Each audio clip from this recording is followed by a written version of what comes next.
Hello सांग माने आशा करूछु आपण माने समस्ते भलरे थिबे। सांग माने मो सहित कथा हेबाकू चाहूथिले मु वीडियो मझिरे मो नंबर देइछि, मो नंबर नै मते कॉल करंतु, पूरा मजा मस्ती रे कथा हेबा। मो ना किरण सरी अछि नुहे थिला।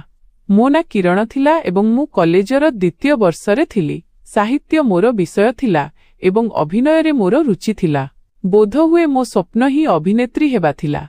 स्कूल रे ड्रामा एवं नाटक करिबारे मु केबे भी पछघुंचा देउनथिली एवं जेबेठारु मोबाइल किनिली सेबेठारु छोट छोट अभिनय क्लिप इंस्टाग्राम रे पोस्ट करी करी 10,000 फॉलोअर्स बनाई सारिथिली, जहा क्रमागत भाबे बढ़ुथिला। सांग मानक गहण रे त मु फेमस थिली, जेमिति मु केही जणे स्टार पालटी जाईछि। एही समय रे मोर देखा हैला कार्तिक सहित। तार सागर परी गभीर कथा जेउथिरे मते सत्यता देखा जाउथिला। तार कहिबार शैली एवं भाषा बहुत आकर्षणीय थिला एवं से मध्य जणे फेमस यूट्यूबर थिला जे ब्लॉग बनाई निजर ख्याति बढ़ाउथिला। दिने तुमे ताकू देखिल। ड्राइविंग करू करू तार एमिति अनेक ब्लॉग आसीथिला जेउथिरे से दर्शक माननकू निज सुंदर सहर भ्रमण कराउथिला।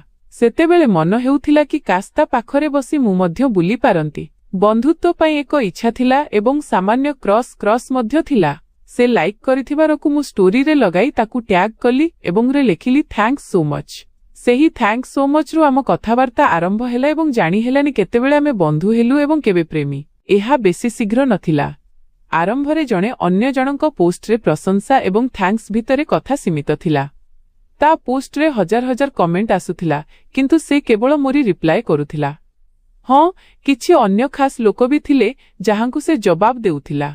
ता परे इनबॉक्स रे कथा हेला एवं धीरे धीरे नंबर दियानिया हेला। आजी भाबुची काश सेमिति होई नथांता। जदि कथावार्ता होई नथांता तेबे मो जीवन मो पाखरे थांता। ना मु बर्बाद होई थांती, ना मो बापा माँ बदनाम होई थांते। प्रेम मोहब्बत कथारे तार आग्रह थिला, तेणु केवल प्रेम निवेदन एवं भविष्यतर योजना चलिला, जहा मते भी पसंद थिला। ता कथारे एक भिन्न प्रकारर आकर्षण थिला, जहा बोध हुए तार निष्पाप चेहरा एवं उदीयमान कलाकार हेबा जोगु आहुरी सुंदर लागुथिला। से मते एहा भी कहुथिला कि तार केते जण गर्लफ्रेंड थिले एवं केते झियो ता उपरे क्रॉस करंती ओ ताकू बंधु करिबा पई तरसंती। एही कथा मते केउठी भी मिछ लागुनथिला एवं तार एही सत कहिबा मते एते भल लागिला कि ता उपरे मोर विश्वास आहुरी बढ़िगला एवं हृदय रे सम्मान ओ प्रेम घर करिनेला। तेमिति मु मध्य ताकू जणे बॉयफ्रेंड विषय रे कहिथिली। से बॉयफ्रेंड नथिला, मो स्कूल सांग थिला। केबे प्रेम मोहब्बत कथा होई नथिला, केवल झगड़ा ही हेउथिला एवं केबे कथा हेबुनी कही पुणी परदिन कथा हेउथिलु। केवल सांग ही थिला, किंतु मो सांग माने ताकू बॉयफ्रेंड ना देई देले। मु तो जानि भी नथिली कि बॉयफ्रेंड एवं फ्रेंड मध्य रे फरक कोन। मते सबु बेले लागुथिला कि पुओ सांग को ही बॉयफ्रेंड कुहंती। सेथि पई जेबे भी केही मते पचारुथिले कि तोर केही बॉयफ्रेंड अछि, तेबे मु भी कहि दउथिली कि 3-4टा अछंती। किंतु जेबेठारु सेही यूट्यूबर सह कथा आरंभ हेला, सेबेठारु लागिला कि बॉयफ्रेंड केवल सीए जहा सहित सारा जीवन बिताइबाकू स्वप्न देखा जाए, जहा सहित विवाहर चिंता हृदय को आसे, जहा सहित बुलिबाकू मन करे एवं जहार हाथ धरी कौनसी एक संध्यारे छात उपरे छिड़ा हुई आकाशरे तारा गणी गणी केवल ता पई प्रार्थना करा जाए एवं पुणी सेही हाथ को निज ओठरे छुई ता छातीरे लागी ता स्पंदन रे निज ना शुणी शुणी आखि धीरे बंद करिदेले जेउ शांति मिले एवं निजकू सुरक्षित अनुभव करा जाए। एही सबु चिंता मते मध्य आसीबाकू लागिला एवं स्वप्न मध्य से भी विवाह पई प्रस्तुत थिला, किंतु ताकू प्रथमे निज क्यारियर पई किछि करिवार थिला। से बहुत भाबुथिला। जेबे दुहिंकर प्रेम सीमा टपिला तेबे दूरता कष्ट देला। केउठी मुंबई आउ केउठी आम देहरादून। मु मो मम्मी को जानी जानी तार वीडियो देखाउथिली। मम्मी भी आरंभरे देखुथिले एवं प्रशंसा करुथिले। प्रशंसा आढुआଳରେ दिने मु कहिदेली कि ए मते पसंद करे एवं कहुची विवाह करिबाकू चाहे। मु एहा सबु एथिपई कहिली कारण मम्मी तार प्रशंसा करुथिले, किंतु परिस्थिति ओल्टीगला। मम्मी धदटा कथा सुनाइले एवं मोर ता वीडियो देखिबा मध्य बंद कराई देले। मो मोबाइल चेक करागला। भाग्य भलो मु चैटिंग डिलीट करि देउथिली। एबे माँ जेबे भी मते मोबाइल चलाउथिबार देखंती सेबे से दादी माँ बनी जाउथिले। एते संदेह करिबाकू लागिले, एते कड़ा कथा सुनाइले कि मते लागिला से मोर साबत माँ। मो निज मार कौनसी लक्षण ही नथिला। बापा तो मु जन्म हेबा दिनठारु साबत बापा भଳି ही थिले, किंतु एबे माँ मध्य। एतिकिरे कथा सरी नथिला। एबे तो मो स्कूल सांग अनुज मध्य मोर सोशल मीडिया पोस्ट्रे यूट्यूबर कार्तिकर कमेंट उपरे टिप्पणी करबाकू लागिला एवं स्क्रीनशॉट पठाई पचारिबाकू लागिला कि एसीए किए जे तो फोटोरे एमिति उल्टापाल्टा कमेंट करूछि। मु कोन कहिथांती, मु भी कहिदेली कि उल्टापाल्टा नुहे, हट, जाहार एवं किल एगुडी को काहींकी खराब कहूछ। तुम भली अद्भुत अविस्मरणीय सुंदर लेखुनी बोली खराब होईगला। आउ सेमिति भी से मो बॉयफ्रेंड। एबे तार भाषण आरंभ। एही मुंबाइया लोक माने खराब होइथांती, झियो मानंकु फसांती। एमानंको कथारे पड़ेनी। एमानंकर तो भली 11 बिना 12टा गर्लफ्रेंड थांती। पैसार गर्व थाए। आउ झियो माने तो बेकूफ, समस्तंकु शीघ्र विश्वास करिनियंती। चाल ताकु चुपचाप ब्लॉक कर, नहेले घरकु आसी अंकल आंटींकु कहिदेबी। सेमाने ताते पिटिबे, मु वीडियो बनाइबी आउ आमे भी ब्लॉग बनाइबा सेई कार्तिक भली। से भी तो पार्क को जाई मिछ कही लोकंकु लढ़ाए एवं शेषरे कहे सॉरी भाई, एहा प्रेंक थिला। काले तत्ते भी परे कहिदेब सॉरी भौणी, एहा प्रेंक थिला। अनुज को गाली देई मु ताकु ही ब्लॉक करिदेली। बेसी बड़ हेउथिला मु एवं कार्तिक। देखो दुहिंको ना भी केते सम्मान, किरण एवं कार्तिक अर्थात के। दिने कार्तिक कोनोसी शूटिंग पाई ऋषिकेश आसीबार थिला। से जेतेबेले मो सह कथा हेला, मु ताकु एतिकी कहिली कि मुंबईरु उत्तराखंड आसुछ तो देखा करिकी जीव निश्चय। से उत्तररे कहिला कि केवल देखा करिबी नाही, तते सांगरे नेईकी भी जीवी। तू मो सह जीवु ना। मते लागिला से मजाक करूछि। मु हसिली एवं ता मेसेजर जवाब देली, हाँ काहींकी नुहे, मु तो सबुबेले एइया चाहुथिली। से पुणी लेखि पठाइला, चाल प्रस्तुत रहिबु, मु शूटिंग बाहानारे केवल तो पाई आसुछि। शूटिंग सिमलारे हेबार थिला, किंतु मु ही सबु प्लान बदलाई देली। एतिकी तो मोर चले। मु कैपिटल लेखिता पछरे अनेक डब्ल्यू लेखि पठाइली एवं सांगरे एक प्रेम भरा ब्लेसिंग इमोजी देली, जहा मोर खुशी और प्रेमर परिप्रकाश थिला। तापरे से व्यस्त होईगला। संध्यारे फोन भी कला, किंतु बैटेरी कम बोली कही काटिदेला। परदिन सकाळे शूटिंगर 2-4टा फोटो पठाइला एवं थरे वीडियो कॉल मध्य कला। सेतेबेले से कहिला कि प्रस्तुत रहिबु, लुगापटा प्याक करिदेबु, संध्यारे बाहरिबाकू हेबो एवं तू भी आसुछु। पागल कि कोन? मु केमिति आसी परिबी? मु ताकू गाली देई कहिली, कारण मते लागिथिला से मजाकरे कहुछि। काली पर्यंत मुह कहुथिली, किंतु प्रकृतरे मम्मी पापांको अनुमति बिना जिबा मो पई कष्टकर थिला एवं मम्मी पापा कौनसी पुओ सहित मते मुंबई पठाई देबे, एहा तो असंभवरु भी असंभव थिला। सेमाने मते केमिति कौनसी पुओ सह एते दूर पठाइबे, जी स्कूल रे स्टेट लेवल प्रतियोगिता पाई जिबा पूर्वरु भी पचारुथिले कि केते जण झियो ओ केते जण पुओ जाउछंती। स्कूल एवं डिस्ट्रिक्ट लेवल पेंटिंग एवं ड्रामा रे मु प्रायतः फास्ट आसुथिली एवं तापरे स्टेट लेवल पाई गोटिए स्कूल रु 2 जण छात्र जाउथिले। जदि मो सहित झियो थांता तेबे हुए तो पठाई देइथांते, किंतु एकुटिया बा कौनसी पुओ सह। पिलादिनु ही एमाने मते संदेह नजररे देखुथिले। एहाकू संदेह नुहे, बरं बेसी जत्न नेबा कहिपारिबा। एवं आजिकाली माहौल एते खराब कि सेमाने निज जगारे ठीक मध्य थिले। आजि मु बहुत बड़ विपदरे थिली। मम्मी पापा घरे नथिले। ता उपरे कार्तिक मते सामान प्याक करी स्टेशन आसिबाकू कहुथिला। किछि वर्ष रागिबे, किंतु जेबे तू फेमस होइजिबु, हिरोइन बनिजिबु, सेतेबेले एही लोकमाने गर्वर सह कहिबे कि से मो झियो किरण मो कथा मानक जीवनरे किछि बड़ करिबा पई छोट छोट पदक्षेप नेबाकू पड़े। जदि आजि तू एही सुजोग हराइबु, तेबे भूली जा निज स्वप्नकू। घरलोक तो सबुबेले अटकांती। मते भी आरंभरे मो घरलोक बहुत बारण कले, किंतु मु निजरे सबुबेले अटल रहिली। आजि देखंती एबे कहउचंती पुओ, किंतु मु कथा हुएनी। एबे तो सेतेबेले जिबी सेमानंक पाखकू, जेतेबेले बहुत बड़ बनी जिबी। बस तार एही कथागुड़िक शुणी मो भितरे एक उत्साह आसिला एवं मु मध्य एक चिठी घरे छाड़ी घरु बाहरी आसिली। चिठीरे एइया लेखा थिला कि मु निज स्वप्न सत करिबाकू चाहे एवं मोर स्वप्न बहुत बड़। आजि नुहे तो काली मु एहा प्रमाण करिदेबी कि मु घर छाड़ी कौनसी भूल करी नाही। मते खोजिबाकू चेष्टा करिबे नाही। मु जेउठी भी रहिबी खुशीरे रहिबी। सेमानंक नजररे मु सेतिकी बेले मरी सारिथिली। सेमानंकु केते कष्ट होइथिबो जेबे सेमानंकर 19 वर्षर झियो सेमानंकर 19 वर्षर स्नेह ओ आदरकू भूली समाजरे सेमानंकु बदनाम करी चालीगला। मुरे कार्तिककू भेटिबा मात्रे मम्मी पापांक नंबर सेथिरे सेव करी निज सिम भांगीदेली एवं एक नुआ सिम किनिली एवं चालिली कार्तिक सह निज स्वप्न सत करिवार स्वप्न देखी। जेतेबेले आमे मुंबई पहुंचिलु, सेतेबेले तार सांगमाने निज निज घरकू चालीगले एवं से निज रूम आड़कू। ମୁଁ ଯେତେବେଳେ ତା ସହ ତା ଘରକୁ ଗଲି ସେଠାରେ 2ଟି ରୁମ୍ ଥିଲା। ଏହା ସେହି ବଙ୍ଗଳା ତ ଆଦୌ ନଥିଲା ଯାହାକୁ ଭିଡିଓରେ ସେ ନିଜ ଘର କହି 20ଟା ରୁମ୍ ଗଣାଉଥିଲା। ମୋ ମନରେ ପ୍ରଶ୍ନ ତ ଥିଲା କି ପ୍ରକୃତରେ ଏଗୁଡ଼ିକ କେଉଁ ରୁମ୍ ଏବଂ କାହାର, ତାର ଘର କେଉଁଠି। କିନ୍ତୁ ଏବେ ମୁଁ କିଛି ପଚାରିଲି ନାହିଁ। ଖାଇବା ଆମେ ଖାଇକି ଆସିଥିଲୁ, ଏବେ ବସ୍ ଶୋଇବାର ଥିଲା। ଏହା ମୋ ରୁମ୍, ଚାଲ ତତେ ତ ରୁମ୍ ଦେଖାଉଛି କହି କାର୍ତ୍ତିକ ମୋତେ ଦ୍ୱିତୀୟକୁ ନେଇଗଲା। ମୁଁ ଏହା ଭାବି ଖୁସି ହେଲି କି ଚାଲ କମ୍ ସେ କମ୍ 2ଟି ରୁମ୍ ତ ଅଛି। ମୁଁ ଡରି ଯାଇଥିଲି କି କାଳେ ଆଡଜଷ୍ଟ କରି ରୁମ୍ ସେୟାର କରିବାକୁ ପଡ଼ିବ, କିନ୍ତୁ ଏବେ ସବୁ ଠିକ୍ ଥିଲା।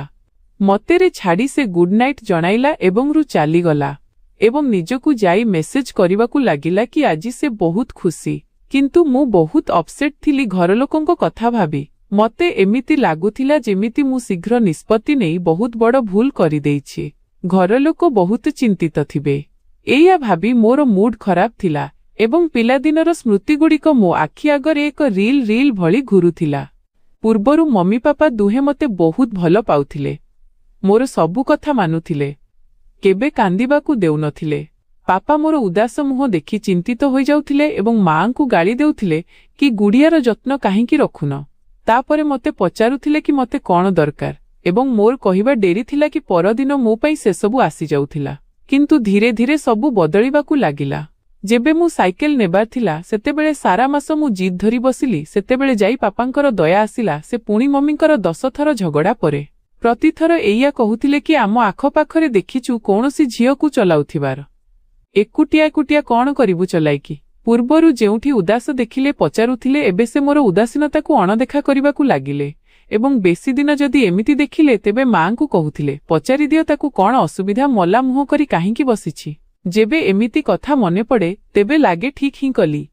ସେହି ଲୋକଙ୍କ ମୁଣ୍ଡର ବୋଝ ହାଲୁକା ହୋଇଗଲା। ଏବେ ବସ୍ ତିଲକ ଅଛି ସେମାନଙ୍କ ପାଖରେ, ସେମାନଙ୍କର ଗେହ୍ଲା ପୁଅ ଯାହା ଚକ୍କରରେ ମତେ ସବୁବେଳେ ଗାଳି ଦେଉଥିଲେ। ମୋ ରିପ୍ଲାଏ ଡେରିରେ ଯାଉଥିଲା ଏବଂ ମୁଁ ବାରମ୍ବାର ଏଇଆ କହୁଥିଲି କି ମତେ ଘର କଥା ମନେ ପଡୁଛି। କାର୍ତ୍ତିକ ମତେ ବୁଝାଉଥିଲା। ପୁଣି ମୁଁ ନେଟ୍ ଅଫ୍ କରି ଶୋଇପଡ଼ିଲି। ପରଦିନ ସକାଳେ ଆମେ କୁଆଡ଼େ ବୁଲିବାକୁ ଗଲୁ। କେଉଁଠିକୁ ଯାଇଥିଲୁ ଏହା ଭାବେ ମନେ ନାହିଁ, କିନ୍ତୁ ଘରଠାରୁ ବେଶୀ ଦୂର ନଥିଲା। ସେ ମତେ ତାର 2-3 ଜଣ ସାଙ୍ଗଙ୍କ ସହ ଭେଟ କରାଇଲା ଯେଉଁମାନେ ପ୍ରାୟତଃ ତାର ଭିଡିଓରେ ଦେଖାଯାଉଥିଲେ। ସାରା ଦିନ ବୁଲାବୁଲି ଏବଂ ଖିଆପିଆରେ ବିତିଗଲା। ପୁଣି ସେହି ରାତି ମୁଁ ଶୋଇବାକୁ ଯାଉଥିଲି କି ସେତିକିବେଳେ ରୁମ୍ କବାଟ ବାଡ଼େଇ କାର୍ତ୍ତିକ ଡାକିଲା। ମୁଁ କବାଟ ଖୋଲିଲି ଏବଂ କହିଲି ଶୋଇନ ଏପର୍ଯ୍ୟନ୍ତ। ୟାର ଗୋଟିଏ ଘରେ ହୋଇ ଆମେ ଅଲଗା ଅଲଗାରେ ବସି କାହିଁକି କଥା ହେବା। ଟାଇପ୍ କରି କରି ଆଙ୍ଗୁଠି ବିନ୍ଧୁଛି, ତେଣୁ ମୁଁ ଭାବିଲି କି କାହିଁକି ନା 5 ବିନା 10 ମିନିଟ୍ ସାଙ୍ଗ ହୋଇ ବସି କଥା ହେବା। କାର୍ତ୍ତିକ କହିଲା ଛାତକୁ ଚାଲ। ମୁଁ କହିଲି କାରଣ ଛାତରେ ରାତିରେ ତାରାଭରା ଉଜ୍ଜ୍ୱଳ ଆକାଶକୁ ଚାହିଁ ହିଁ ପ୍ରାୟତଃ ତା ସହ ଫୋନରେ କଥା ହେଉଥିଲି। ଆଜି ସୁଯୋଗ ମିଳିଥିଲା କି ଜହ୍ନତାରାଙ୍କ ଉପସ୍ଥିତିରେ ନିଜ ପ୍ରେମୀଙ୍କ ସହ କିଛି କଥା ହେବା। କାହିଁକି ନୁହେଁ, କାର୍ତ୍ତିକ କହିଲା ଏବଂ ସେ ମୋ ହାତ ଧରି ଦୌଡ଼ି ଦୌଡ଼ି ଛାତ ଆଡ଼କୁ ଗଲା। ମୁଁ ବି ତା ସହ ଦୌଡ଼ିଲି। ତାର ଏମିତି ଦୁଷ୍ଟାମି ହିଁ ମୋର ପସନ୍ଦ ଥିଲା ଏବଂ ସେଦିନ ହାତ ଧରି ଦୌଡ଼ି ଦୌଡ଼ି ସିଡ଼ି ଚଢ଼ି ଛାତରେ ପହଞ୍ଚିବା, ଆଉ ଛାତକୁ ଯାଉ ଯାଉ ସେ ମୋ ଆଙ୍ଗୁଠି ଧରାଇ ବୁଲାଇ ବୁଲାଇ ଡାନ୍ସ କରିବା ଏବଂ ପୁଣି ଏକ ହାତରେ ମୋ ହାତ ଧରିବା ଓ ଅନ୍ୟ ହାତକୁ ମୋ କମରେ ରଖି ପାଦକୁ ଏକ ଛନ୍ଦ ଦେଇ ଝୁମିବା। ମୁଁ କେମିତି ଭୁଲିପାରିବି। ବୋଧହୁଏ ଏହା ସମ୍ପୂର୍ଣ୍ଣ ମୋ ସ୍ୱପ୍ନ ଭଳି ଥିଲା। ମୁଁ ଟିକେ ଲାଜ କରୁଥିଲି ଏବଂ ଆମ ଦୁହିଁଙ୍କ ପାଗଳାମି ଉପରେ କ୍ରମାଗତ ହସୁଥିଲି। କିନ୍ତୁ ସେ ତ ପୁରା ଫିଲ୍ ସହିତ ନାଚୁଥିଲା ଏବଂ କ୍ରମାଗତ ମୋ ପାଖକୁ ଆସୁଥିଲା। ତା ମୁହଁରୁ ମୋ ମୁହଁ ବେଶୀ ଦୂର ନଥିଲା। କାର୍ତ୍ତିକ ସାମାନ୍ୟ ହସ ସହ ମୋ ମଥାରେ ନିଜ ମଥା ଲଗାଇଲା ଏବଂ ଗୋଲ ଗୋଲ ଘୁରି ଘୁରି କେବେ 2 ପାଦ ଆଗକୁ ତ କେବେ 2 ପାଦ ପଛକୁ ଯାଉଥିଲା। ତାର ନିଶ୍ୱାସ ମୁଁ ଅନୁଭବ କରିପାରୁଥିଲି ଏବଂ ମୋ ଭିତରେ ଏକ ସ୍ଥିରତା ଥିଲା। ମୋ ପାଦ କେବଳ ତା ଇଶାରାରେ ଚାଲୁଥିଲା, ଯାହା ଏବେ ତାର ଅଟକିବା ସହ ଅଟକିଗଲା ଏବଂ ମୋର ହୃଦସ୍ପନ୍ଦନ ବହୁତ ଜୋରରେ ବଢ଼ିଗଲା। ମୁଁ ଯେମିତି ସବୁକିଛି ଭୁଲି ଯାଉଥିଲି, ନିଜକୁ ମଧ୍ୟ ଏବଂ ନିଜର ସୀମାକୁ ମଧ୍ୟ। ଆମେ ଦୁହେଁ ଯେମିତି ଷ୍ଟାଚ୍ୟୁ ହୋଇଗଲୁ ଏବଂ ଥଣ୍ଡା ପବନ ଆମକୁ ଛୁଇଁ ଯାଉଥିଲା ଓ ଉଷୁମତା ଆମକୁ ଥଣ୍ଡାରୁ ମୁକ୍ତି ଦେଉଥିଲା। ମୁଁ ହଠାତ୍କୁ ଆସିଲି ଏବଂ ନିଜକୁ ଛଡ଼ାଇ ଟିକେ ଦୂରକୁ ଯାଇ ଛିଡ଼ା ହେଲି। କାର୍ତ୍ତିକ ମତେ ପଛରୁ ହଗ୍ କଲା ଏବଂ ମୋ କେଶକୁ ହଟାଇ ମୋ କାନ ପାଖରେ ନିଜ ଓଠରେ ଫୁସୁଫୁସୁ ହୋଇ କହିଲା, I love you so much Kiran. ପରଦିନ ସକାଳେ ଆଖି ଖୋଲିବା ମାତ୍ରେ ମତେ ତା ମୁହଁ ଦେଖାଗଲା, ଯାହା ମୋ ପାଖରେ ଥିଲା। ମୁଁ ନିଜେ ଉଠିଗଲି ଏବଂ ସେ ଉଠିବା ପୂର୍ବରୁ ଗାଧୋଇ ପାଧୋଇ ଫ୍ରେଶ୍ ହୋଇ ତା ପାଇଁ ଏବଂ ନିଜ ପାଇଁ କଫି ବନାଇ ଆଣିଲି। ଏହା ମୋର ପ୍ରଥମ ଭୁଲ ଥିଲା ଏବଂ ବୋଧହୁଏ ମୋ ବର୍ବାଦର କାରଣ ମଧ୍ୟ। ଦିନେ ଯେବେ ମୁଁ କାର୍ତ୍ତିକକୁ ବିବାହ କଥା କହିଲି, ସେ କହିଲା, କିରଣ ମୁଁ ତୋତେ ନିଶ୍ଚୟ ବିବାହ କରିବି, କିନ୍ତୁ ଏବେ ନୁହେଁ। ଯଦି ଆମେ ଏବେ ଶୀଘ୍ର ବିବାହ କରିବା ତେବେ ଏହାଦ୍ୱାରା ତୋର କ୍ୟାରିୟର ଖରାପ ହୋଇଯିବ। ପ୍ରତିଟି ଡାଇରେକ୍ଟର ଏବଂ ପ୍ରଡ୍ୟୁସର ଚାହାନ୍ତି କି ତାଙ୍କ ଫିଲ୍ମର ହିରୋଇନ୍ ସିଙ୍ଗଲ ହେଉ। ବିବାହିତ ଝିଅମାନଙ୍କୁ ଶୀଘ୍ର କୌଣସି ଆଡ୍ ମିଳେନି। ଏହା ପଛରେ ଅନେକ କାରଣ ଥାଏ ଯାହା ତୁ ଦିନେ ବୁଝିଯିବୁ, କିନ୍ତୁ ବର୍ତ୍ତମାନ ତୋର ଏହା ବୁଝିବା ଜରୁରୀ କି ଏବେ ବିବାହ କରିପାରିବାନି। କେତେ ଦିନ ଏମିତି ରହିବା? ଯେବେ ସାଙ୍ଗରେ ରହିବାକୁ ଅଛି, ଜୀବନ ବିବାହିତ ଲୋକଙ୍କ ଭଳି ବଞ୍ଚିବାକୁ ଅଛି, ତେବେ ବିବାହ କରିବାରେ ଅସୁବିଧା କ'ଣ? ଗୋଟିଏ କାମ ତ କରିପାରିବା ନା, ଚୁପଚାପ ବିବାହ କରିନେବା, କିନ୍ତୁ ଏହି କଥାକୁ ଲୁଚାଇ ରଖିବା, ମୁଁ କହିଲି। କିନ୍ତୁ ଏହାର ଉତ୍ତର ମଧ୍ୟ ଅଜବ ଢଙ୍ଗରେ ଦିଆଗଲା। ପାଗଳ କି କ'ଣ? ଯଦି ବିବାହ ଧୁମଧାମରେ ହେଲାନି ତେବେ ଲାଭ କ'ଣ? ଆଉ ଚୋରାଚୋରି ବିବାହ କର କି ନକର କଥା ତ ଏକା ନା। ସେମିତି ବି ଏହା ଭଡ଼ାଘର। ଗୋଟିଏ ରୁମ୍ ମୋର ଏବଂ ଗୋଟିଏରେ କେହି ଅଲଗା ଝିଅ ରହେ। ଏହା ଭାବି ଯଦି 3 ମାସ କାଟିଦେଇଛ ତେବେ ଆଗକୁ ବି କାଟିଦେବ। କିଏ ପଚାରୁଛି ଏଠି? ଏହା ମୁମ୍ବାଇ, ଏଠି ସବୁ ଚଲେ। କାର୍ତ୍ତିକ କହିଲା, 2ଟି ରୁମ୍ କେବଳ ନାକୁ। ଯଦି କାଲି ତୁମେ ଆଉ କାହାକୁ ବିବାହ କରିନେବ ତେବେ ମୋ ଜୀବନ ତ ବର୍ବାଦ ହୋଇଯିବ। ମତେ କିଛି ଶୁଣିବାର ନାହିଁ। ଆମେ ଦୁହେଁ ବିବାହ କରିବା, କୌଣସି କୋର୍ଟକୁ ଯାଇ ବାହାରେ କଥା ଯିବନି। କିରଣ କହିଲା, ତୁମର ଭରସା ନାହିଁ ନା ମୋ ଉପରେ? Please Kiran, understand, I love you. ତା ମୁହଁରୁ ଆଇ ଲଭ୍ ୟୁ ଶୁଣିବା ପରେ ମୁଁ ସବୁବେଳେ ଭଳି ନୀରବ ହୋଇଯାଉଥିଲି ଏବଂ ତା କଥାରେ ବିଶ୍ୱାସ ଆସିଯାଉଥିଲା। କିନ୍ତୁ ଦିନକୁ ଦିନ ମୁଁ ଚିନ୍ତିତ ରହିବାକୁ ଲାଗିଲି। ସେ ନା ମୋତେ କୌଣସି ଡାଇରେକ୍ଟର ସହ ଭେଟ କରାଉଥିଲା ନା କୌଣସି କାର୍ଯ୍ୟକ୍ରମକୁ ନେଉଥିଲା। ମୁଁ ଦିନ ସାରା ଘରେ ବସି ରହୁଥିଲି ଏବଂ ସେଇ ଦିନ ସାରା ଜାଣିନାହିଁ କେଉଁଠି ରହୁଥିଲା। କିନ୍ତୁ ସନ୍ଧ୍ୟାରେ ସେ ସବୁବେଳେ ଭଳି ଆସିଯାଉଥିଲା। ଖାଇବା କେବେ ମୁଁ ରାନ୍ଧି ଦେଉଥିଲି ତ କେବେ ସେ ବାହାରୁ ନେଇ ଆସୁଥିଲା। ମୁଁ ଘରେ ବସି ବସି ଭିଡିଓ ବନାଉଥିଲି ଏବଂ ଡିଲିଟ୍ କରିଦେଉଥିଲି। କୌଣସି ବି ସୋସିଆଲ ମିଡିଆରେ ପକାଇବାକୁ ଡରୁଥିଲି, କାଳେ ମୋ ଘରଲୋକ କିମ୍ବା ସମ୍ପର୍କୀୟମାନେ ଦେଖିନେବେ। ପୂର୍ବରୁ ଯେଉଁ ଚେହେରାରେ ସୁନ୍ଦରତା ଥିଲା, ନା ଜାଣି ଏବେ ତାହା ଉକୁଟିବା ବଦଳରେ ବିଖରିବାକୁ ଲାଗିଥିଲା। ବିଭିନ୍ନ ପ୍ରକାରର ପୋଜ୍ ଦେଇ ଫଟୋ ଉଠାଇବାରେ ବିରକ୍ତ ହୋଇ ସାରିଥିଲି। ଘଣ୍ଟା ଘଣ୍ଟା ଧରି ଆଇନା ଆଗରେ ନିଜ କେଶ କୁଣ୍ଡାଉଥିଲି ଏବଂ ପୁଣି ବିଛାଇ ଦେଉଥିଲି। ଅଲଗା ଅଲଗା ପ୍ରକାରର କଷ୍ଟ୍ୟୁମରେ ନିଜ ମେକଅପ୍ କରୁଥିଲି ଏବଂ ପୁଣି ରାଗରେ ଆସି ମୁହଁ ଧୋଇ ଦେଉଥିଲି ଓ ଶୋଇ କାନ୍ଦୁଥିଲି। ମୋବାଇଲରେ ମମି ପାପାଙ୍କ ସହିତ ପିଲାଦିନର କିଛି ଫଟୋ ଥିଲା ଯାହାକୁ ଦେଖି ନିଜର ଅନୁଭବ ହେଉଥିଲା। କାଶ୍ ସେଦିନ ଘରୁ ପଳାଇ ଆସିନଥାନ୍ତି। କାଶ୍ କାର୍ତ୍ତିକ କଥାରେ ବିଶ୍ୱାସ କରିନଥାନ୍ତି। ଆଜିକାଲି କାର୍ତ୍ତିକ ଅଲଗା ଅଲଗା ଝିଅମାନଙ୍କ ସହ ବ୍ଲଗ ବନାଇବାରେ ବ୍ୟସ୍ତ ଥିଲା ଏବଂ ଯେବେ ବି ସେ କୌଣସି ଝିଅ ସହ କୌଣସି ଭିଡିଓର ସ୍କ୍ରିପ୍ଟ କଥା ହେବାକୁ ଘରକୁ ଆସୁଥିଲା ତେବେ ମୋତେ ଆଗୁଆ କହିଦେଉଥିଲା କି ମୁଁ ସେହିକୁ ନଇବାକୁ। କାରଣ ତାର ସବୁ ସାଙ୍ଗ ଏଇଆ ଭାବନ୍ତି କି ମୁଁ କାର୍ତ୍ତିକର ପଡ଼ୋଶୀ ଏବଂ ବିଶେଷ କରି ଝିଅମାନେ ଆସିଲେ ତେବେ ସେ ବାଲକୁନିରେ ମିଳିଗଲେ ବି କଥା ହେଉନଥିଲା ଏବଂ ଭିତରେ ଝିଅମାନଙ୍କ ସାମ୍ନାରେ ଏମିତି ବ୍ୟବହାର କରୁଥିଲା ଯେମିତି ଆମେ ଅଜଣା। ମୋ ଜୀବନ ମଧ୍ୟ ଯେମିତି କୌଣସି କାହାଣୀ ହୋଇ ରହିଯାଇଥିଲା ଏବଂ ତାର ଲେଖକ ଶ୍ରୀମାନ କାର୍ତ୍ତିକ ଜୀ, ସେ ଯେମିତି ସ୍କ୍ରିପ୍ଟ ଲେଖୁଥିଲେ ମୁଁ ସେମିତି କରୁଥିଲି। ଧୀରେ ଧୀରେ ଆମର ଗୋଟିଏ ରୁମ୍ ଏବେ ତାର ପ୍ରାଇଭେଟ ରୁମ୍ ହେବାକୁ ଲାଗିଲା। କାରଣ ଆଜି ପର୍ଯ୍ୟନ୍ତ ଆମେ ଦୁହେଁ ଗୋଟିଏରେ ପ୍ରେମଭରା କଥା ହେଉ ହେଉ ଶୋଉଥିଲୁ। ମୁଁ କିଛି ଅଭିଯୋଗ କରୁଥିଲି ଏବଂ ସେ କିଛି ଆଶ୍ୱାସନା ଦେଉଥିଲା। କିନ୍ତୁ କିଛି ଦିନ ହେବ ତାର ନୂଆ ବାହାନା ଚାଲିଲା ଏବଂ କହିବାକୁ ଲାଗିଲା କି ମୋ ସାଙ୍ଗମାନେ ରାତିରେ ବି କେତେବେଳେ ଆସିପାରନ୍ତି, ଆମେ ଅଲଗା ଅଲଗାରେ ଶୋଇବା, କାରଣ ମୁଁ ଚାହୁଁନି ଆମ ଭିତରର କଥା ବାହାରକୁ ଯାଉ ଏବଂ ତୋର ବଦନାମ ହେଉ। ସତେ ଯେମିତି ଏହି ସହରରେ ମୋର କ'ଣ ବଦନାମ ହୁଅନ୍ତା।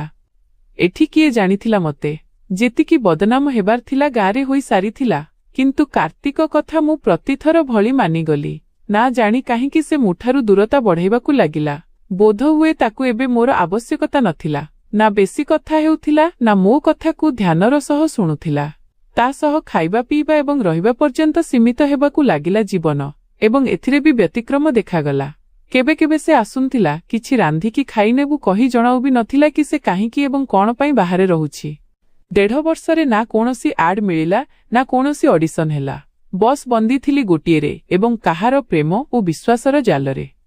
ଏହି ପିଞ୍ଜରା ଏକ ଏମିତି ପିଞ୍ଜରା ଥିଲା ଯେଉଁଥିରେ କଏଦ ହେବା ପୂର୍ବରୁ ମୁଁ ସ୍ୱାଧୀନତାର ସ୍ୱପ୍ନ ଦେଖୁଥିଲି। ଯେତେବେଳେ କି ମୁଁ ସ୍ୱାଧୀନ ଥିଲି, ମୁଁ ସେତେବେଳେ ଜାଣିନଥିଲି କି ସ୍ୱାଧୀନତା କ'ଣ। ମୁଁ ଭାବୁଥିଲି ମମି ପାପାଙ୍କ ଗାଳି ନ ଶୁଣିବା ସ୍ୱାଧୀନତା। ମୋତେ ଲାଗୁଥିଲା କି ନିଜ ଇଚ୍ଛା ପୂରଣ କରିବା ପାଇଁ ସବୁ ସମ୍ପର୍କ ତୋଡ଼ିଦେବା ହେଉଛି ସ୍ୱାଧୀନତା। କିନ୍ତୁ ମୋତେ ଏହି ପିଞ୍ଜରାରେ ଫସିବା ପରେ ସ୍ୱାଧୀନତାର ଅସଲ ଅର୍ଥ ବୁଝାପଡ଼ିଲା। ମୁଁ କଏଦ ଥିଲି ଏମିତି ଏକ ପିଞ୍ଜରାରେ ଯେଉଁଠାରୁ ବାହାରକୁ ଯିବା କଷ୍ଟକର ନଥିଲା, କିନ୍ତୁ ବାହାରକୁ ଯାଇ ସମସ୍ୟା ଗୁଡ଼ିକ ଅଧିକ ଥିଲା। ମୁଁ ଲଢୁଥିଲି କାର୍ତ୍ତିକ ସହିତ କି ହୁଏତ ମୋତେ ବିବାହ କର ନଚେତ୍ କୌଣସି ଭଲ କାମ ଦିଅ ଯେଉଁଥିପାଇଁ ମୁଁ ଏଠାକୁ ଆସିଛି। କିନ୍ତୁ ସେ ସବୁବେଳେ ଭଳି ମୋତେ ଏଡ଼ାଇ ଦେଉଥିଲା ଏବଂ କହୁଥିଲା କି କେଉଁ ସୌକତର ପୂରଣ ହେଉନାହିଁ। ଭଲ ଲୁଗାପଟା, ରହିବା ପାଇଁ ଛାତ ଏବଂ ଖାଇବା ମିଳୁଛି, ପୁଣି କାହିଁକି ଟେନସନ୍? ଏମିତି ଶୀଘ୍ର କୌଣସି ଆଡ୍ ପାଇଁ ହଁ କହିପାରିବୁନି। ଆଜିକାଲି ଲୋକ ଭଲ ନୁହନ୍ତି ଏହି ସହରର। ସେମାନେ କେମିତି ସିନ୍ ଦିଅନ୍ତି। ତତେ ଏମିତି କରାଇବାକୁ କଣ ନେଇକି ଆସିଛି ମୁଁ କଣ କହିଥାନ୍ତି? ତା ପ୍ରଶ୍ନର କୌଣସି ଉତ୍ତର ତ ମୋ ପାଖରେ ନଥିଲା ଏବଂ ଏହି ଘରକୁ ଛାଡ଼ି ଯାଇ ବି ପାରୁନଥିଲି। ଯାଆନ୍ତି ବି କୁଆଡ଼େ? କିଏ ଜାଣିଥିଲା ମୋତେ?